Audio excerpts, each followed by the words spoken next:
et bienvenue dans i24 News Business Club, notre émission qui vous montre la beauté de l'entrepreneuriat, de l'innovation et du business. Coup de projecteur ce mois-ci sur Pascal, une start-up lancée dans la révolution quantique. Et puis notre grand invité, c'est Judith Gross, Vice President d'IFF Parfum, une société un petit peu méconnue du grand public, mais elle est partout dans votre vie, dans votre quotidien, dans votre shampoing, dans votre parfum, dans votre voiture. Vous allez comprendre dans un instant. Et puis ce sera le moment d'échanger avec Arnaud Demès, en effet, ce spécialiste de CPAM sur la thématique hydrogène va nous donner quelques idées pour investir.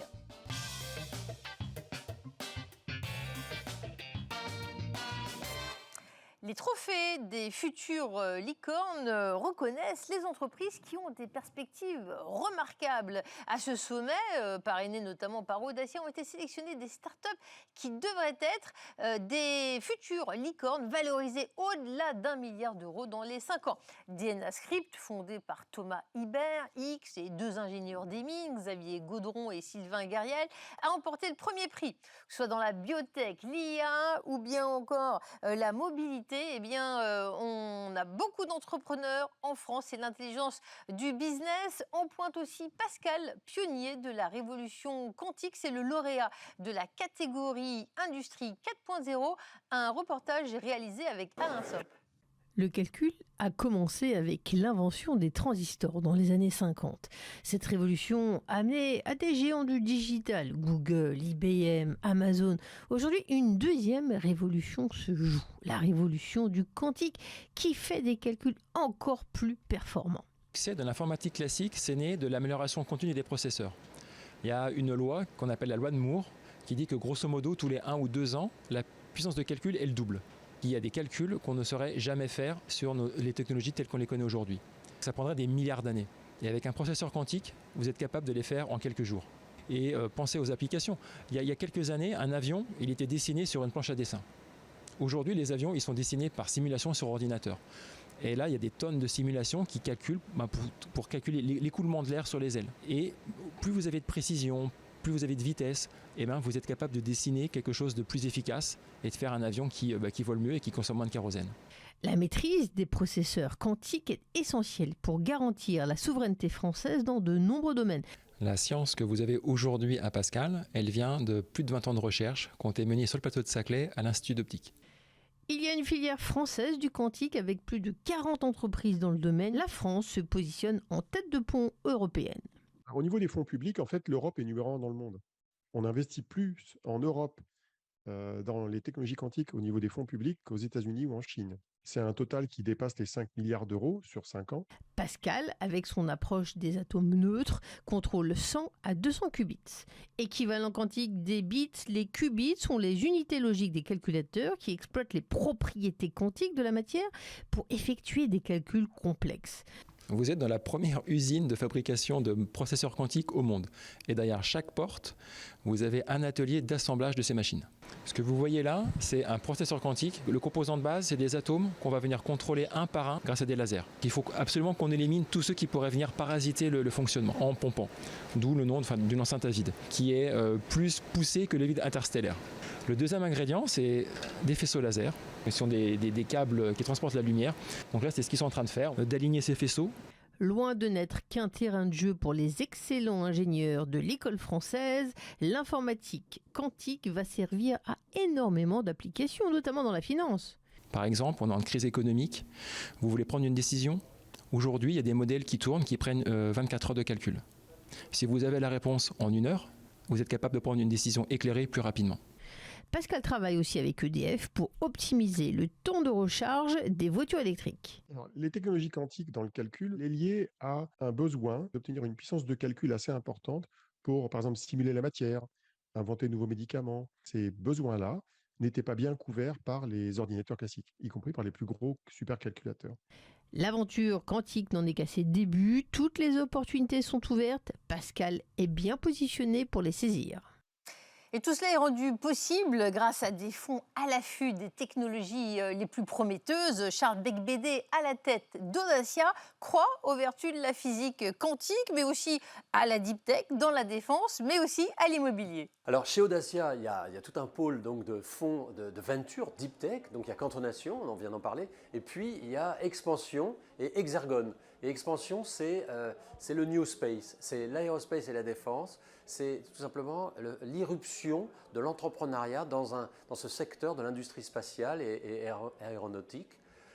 Pourquoi? Parce qu'il y a de nouveaux usages qui naissent, le nombre d'objets en orbite va être multiplié par 100 dans les 15 ans qui viennent, et donc il faut fabriquer des satellites, il faut les lancer, il faut les maintenir en orbite, il faut les ravitailler, et donc des entrepreneurs se mettent à leur compte, comme on l'a vu aux États-Unis, bien sûr, avec Elon Musk et ses confrères, et c'est en train d'arriver en Europe, il y a un vrai bouillonnement, et nous, avec Expansion, qui est un fonds qui vise 300 millions d'euros, un fonds européen que nous créons avec aussi des Suédois, nous voulons accompagner le développement de cette nouvelle frontière, l'expansion de l'humanité au-delà de ses frontières terrestres. Tout de suite, la rubrique des tops et des flops.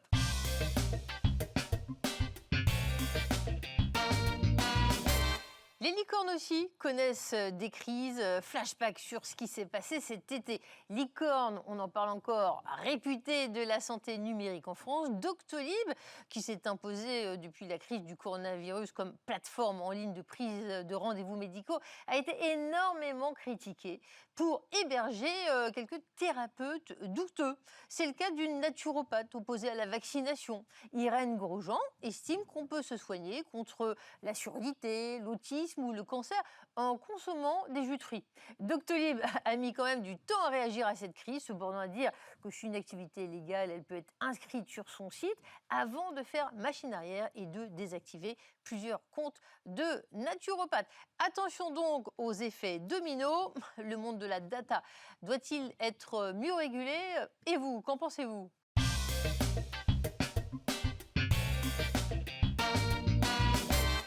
Dans les tops, pour faire des véhicules électriques, eh bien, il faut des batteries électriques. Ça fait 10 ans que les ingénieurs de Verkor le disent. Aujourd'hui, ils produisent des batteries électriques en France. En effet, la flambée des prix de l'essence leur donne un véritable coup de boost. On écoute Gilles Moreau, directeur de l'innovation de Verkor, primé au trophée des futures licornes. Oui, c'est vrai que c'est une bonne période. Moi, ça fait 20 ans que je travaille dans l'électrochimie et dans le stockage de l'énergie et je vois la vraie différence par rapport à avant. Ça a été longtemps un métier qui n'était pas très sexy, travailler dans le stockage de l'énergie pour les véhicules électriques. Et en 5-6 ans, on a vraiment vu un changement énorme. On va ouvrir une usine à Dunkerque qui va embaucher plus de 1200 personnes.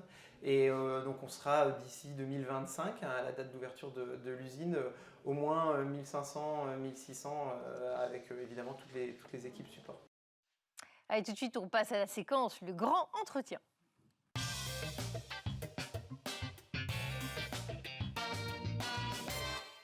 C'est en Hollande que Joseph Pollack et Leopold Schwartz, en 1889, ont fondé IFF, International Flavors and Fragrances. Aujourd'hui, IFF, société américaine, réalise 12 milliards d'euros. Alors c'est une marque un petit peu méconnue du grand public, mais elle est absolument partout dans notre quotidien, dans notre parfum, notre shampoing, dans le soda que l'on boit, le yaourt au dessert. Judith Gross, bonjour, vous êtes Vice President de Communication, identité de marque pour IFF Parfum. Alors racontez-nous, vous avez énormément d'activités réparties en 4 domaines. Absolument. Bonjour Fabienne et merci de nous recevoir. Nous avons 4 divisions, effectivement, IFF, qui sont 2 divisions historiques, les parfums et les arômes alimentaires, et puis 2 divisions qui sont le fruit d'une fusion récente avec 2 divisions anciennement chez Dupont et qui sont Pharma Solutions, des solutions pour les produits pharmaceutiques, et Nutrition and Biotech. On connaît tous énormément de marques de parfums, on adore ça, ça nous fait rêver. Mais souvent, vous êtes derrière, très discrètement, on vous demande de concocter ces fameux parfums. Donc chez vous, il y a des nez. J'adore ce métier.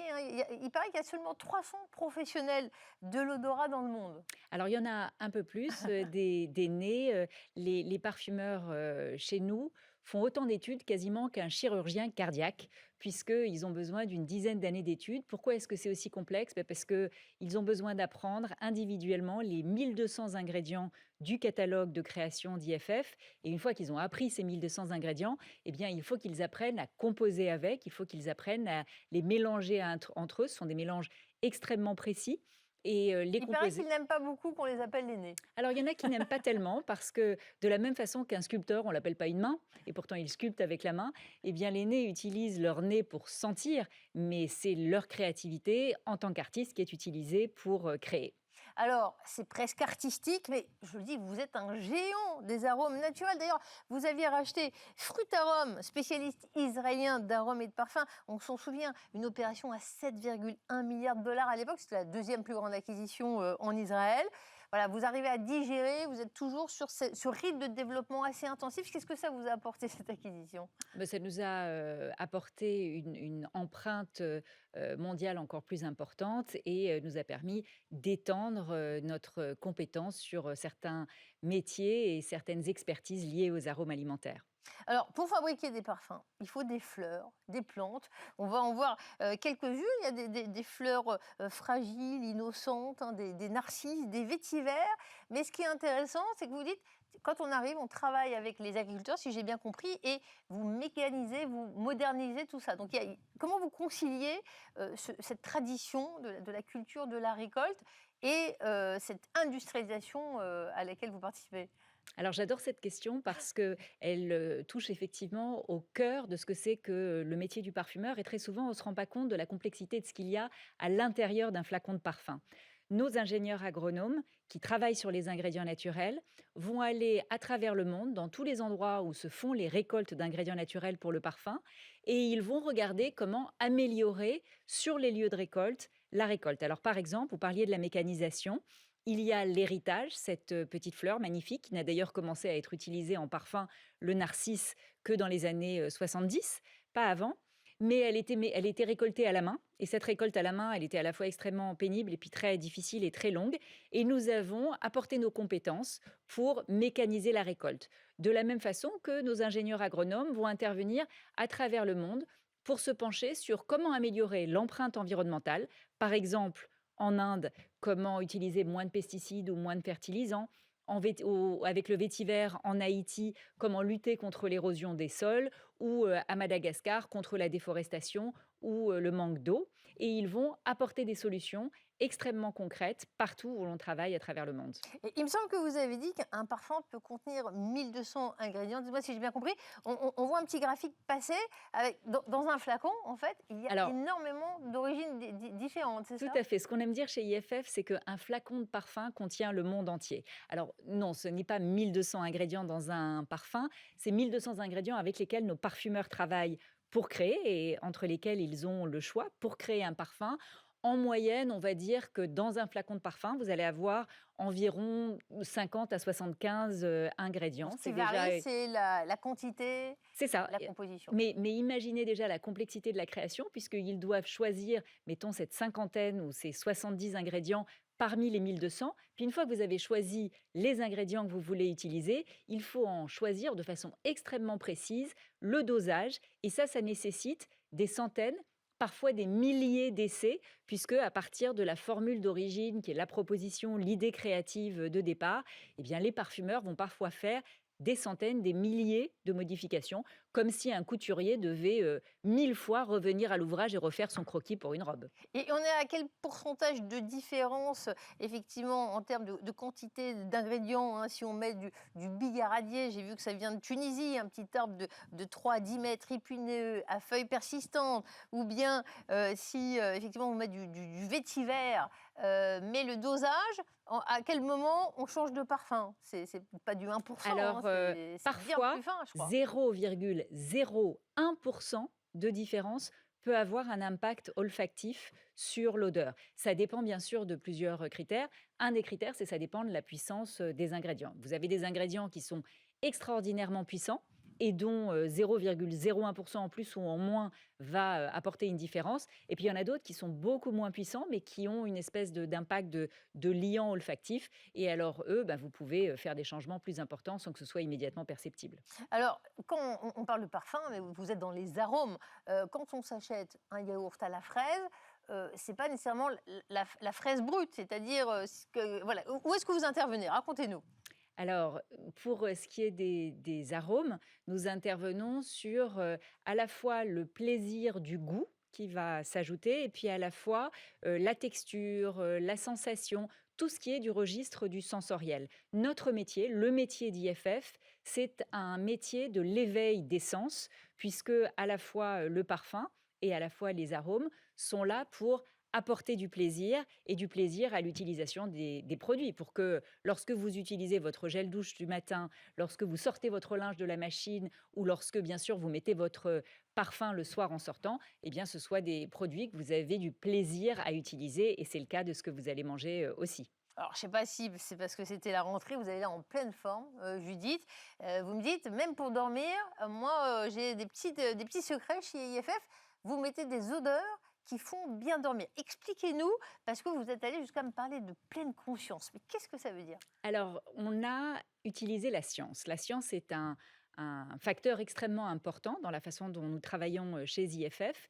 Et on a fait ce qu'on appelle en interne l'aromathérapie 3.0. L'aromathérapie ne s'appuie pas sur la science et nous avons agrégé à la fois des milliards de points de données avec l'intelligence artificielle et utilisé les dernières avancées en matière de neurosciences pour comprendre quels sont les impacts, quels sont les bénéfices émotionnels, psychologiques ou physiques des odeurs et des parfums. Alors comment ça marche? Est-ce que ça va nous aider à mieux dormir? C'est surtout ça. Absolument. Donc, les bénéfices sur lesquels on est capable de travailler aujourd'hui et qu'on est capable d'objectiver, de mesurer, ce sont aussi bien la relaxation, l'énergie, la sensualité ou la joie, par exemple, que la pleine conscience, vous l'avez évoqué, ou alors on va aussi loin que le sommeil. Et ce sont des choses qu'on analyse en utilisant les neurosciences. Et pour ce qui concerne le sommeil spécifiquement, nous nous sommes alliés avec une start-up américaine qui s'appelle SleepScore, qui, eux, est un leader du nombre de nuits analysées avec des outils d'analyse biométrique. Et donc, entre notre savoir-faire, notre Science of Wellness, la science du bien-être en français, et leurs outils biométriques, eh bien, nous avons effectivement été capables de développer des solutions de parfum qui améliorent la qualité du sommeil. Vous l'avez présenté il y a peu au CES de Las Vegas. Ça fait grand bruit. Je ne sais pas si tout le monde, beaucoup de gens se sont endormis sur votre stand. Franchement, voilà, qu'est-ce qu'on peut en attendre? C'est juste un sommeil un petit peu plus long, un petit peu plus agréable. On s'intéresse sur l'effet parce que j'ai l'impression que ça peut toucher beaucoup de monde, hein, ce type Alors, de les problèmes de sommeil sont l'un des problèmes les plus partagés au monde, quelles que soient les régions, quelles que soient les catégories socio-professionnelles. Et ce que nous proposons, ce sont des solutions mesurées, validées par la science, par ces tests que j'ai évoqués tout à l'heure, et qui permettent effectivement de s'endormir un peu plus rapidement, d'allonger le temps de sommeil profond, et puis de se réveiller plus facilement.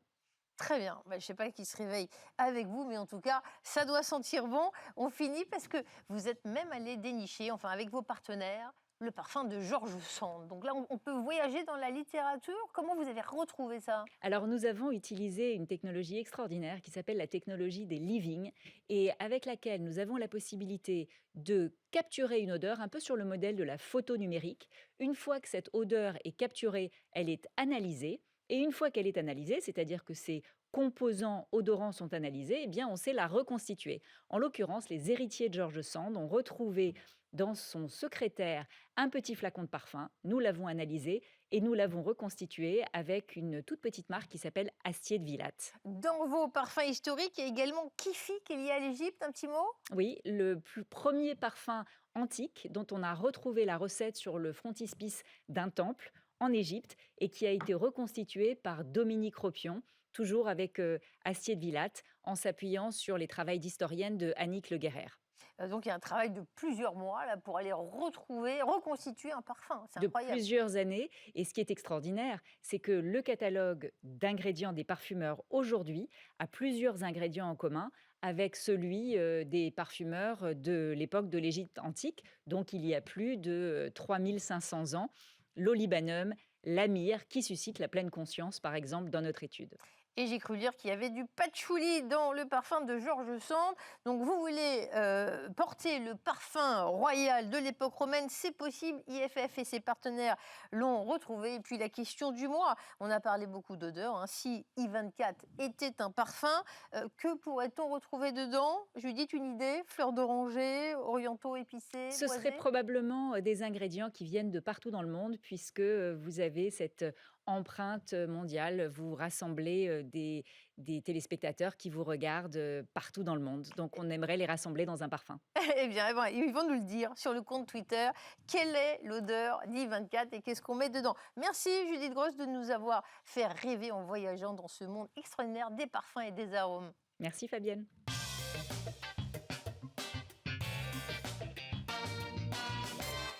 Selon la Fed, la croissance américaine devrait tomber cette année à 0,2%. On peut se poser des questions sur les marchés. Heureusement, nous avons des spécialistes régulièrement. C'est le cas d'Arnaud Demès, spécialiste de CPR AM, qui a tout de même 22 milliards sous gestion. Arnaud Demès, bonjour. Merci d'être avec nous. Alors, votre sentiment sur la conjoncture, c'est un petit peu plus plombé maintenant qu'avant l'été, hein? Bonjour Fabienne. Effectivement, la situation économique se dégrade. On voit énormément d'inflation dans le monde entier. Et c'est pour ces raisons-là, donc, du coup, les banques centrales remontent leur taux directeur dans le monde.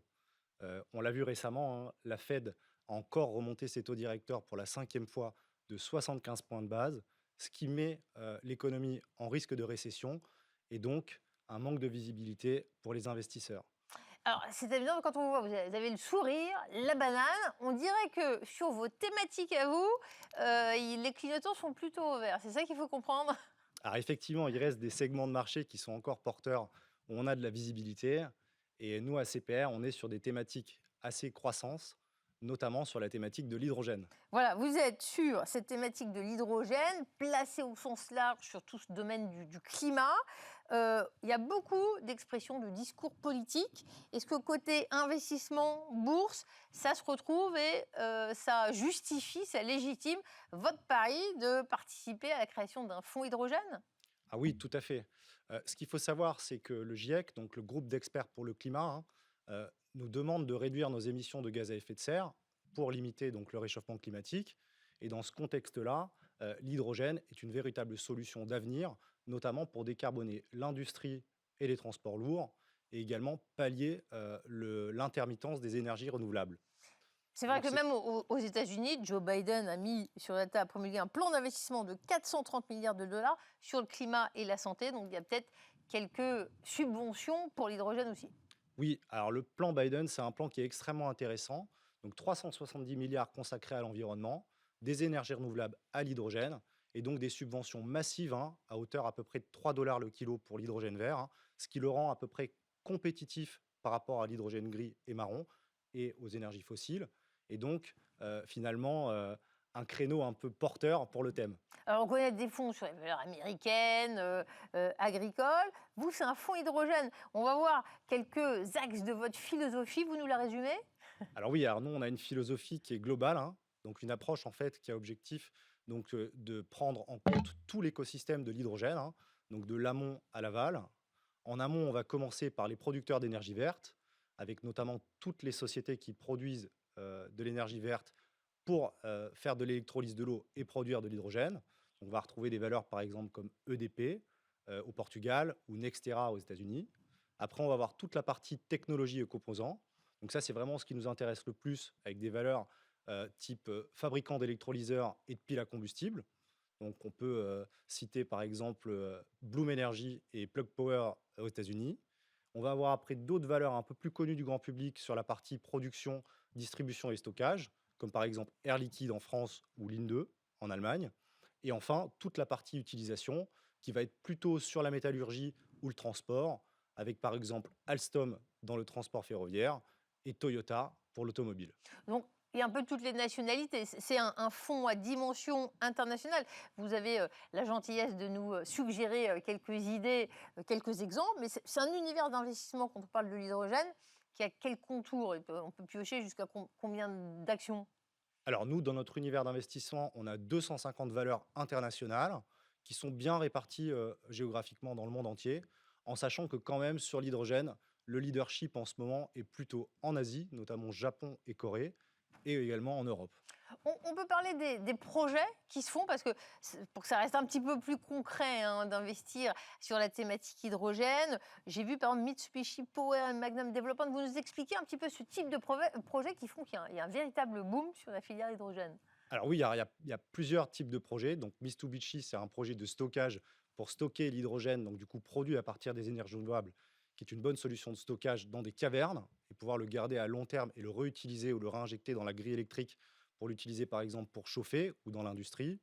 Et on peut avoir d'autres projets, notamment dans le transport. On retrouve par exemple un projet au Japon entre le consortium Australie-Japon, donc produit par des énergies renouvelables en Australie, et dans un bateau hydrogène liquéfié envoyé au Japon, notamment pour les industries locales. Où il y a Kawasaki, le consortium Exactement, oui. australien. C'est le bateau Racontez-nous, c'est Kawasaki incroyable, Kaisen, exactement. en pleine effervescence. Oui. Comment ça marche, ce qu'ils veulent faire? Alors, c'est de l'hydrogène qui est produit en Australie, liquéfié, mis sur un bateau et envoyé derrière au Japon pour les industries locales. Pour liquéfier de l'hydrogène, il faut le mettre à moins de 150 degrés. Et c'est comme ça après qu'on le réutilise. Merci Arnaud Demess, spécialiste chez CPR-AM, notamment sur la thématique hydrogène. Quelle que soit leur position dans la chaîne de valeur, on voit que les entreprises, il y en a de nombreuses qui ont une exposition à l'hydrogène. Attention, il ne suffit pas d'avoir une bonne volonté, il faut vraiment passer à l'hydrogène vert. Et ce sont les projets que vous suivez. Merci pour cette excellente idée, Arnaud Demess. Voilà quelques idées pour investir et faire du business. Merci à tous ceux qui ont travaillé sur cette émission, Mélanie, Paul et toute la régie. Merci à nos invités. Merci de nous avoir suivis.